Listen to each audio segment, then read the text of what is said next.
అందరికీ నమస్కారము. విశ్వవిఖ్యాత నట సార్వభౌములు సినీ మార్తండులు డాక్టర్ ఎన్టీ రామారావు గారి వజ్రోత్సవాల్ని Andhra Pradesh film chamber of commerce అధ్యక్షులు ఏఎం రత్నం గారు, ప్రధాన కార్యదర్శి JV Mohan Goud garu, NTR literacy అధ్యక్షులు టి జనార్దన్ గారు వారి ఆధ్వర్యంలో ఈ వజ్రోత్సవ కార్యక్రమాలని ఏర్పాటు చేయడం జరిగింది.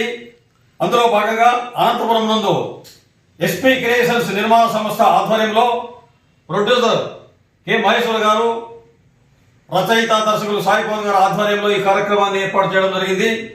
నట సార్వభౌములు ఎన్టీ రామారావు గారు మొట్టమొదటి సినిమాగా మన దేశం చిత్రంలో నటించి 75 సంవత్సరాలైన పూర్తి ఈ శుభ సందర్భంలో ఘనంగా ఈ కార్యక్రమాన్ని జరుపుకుంటున్నాం.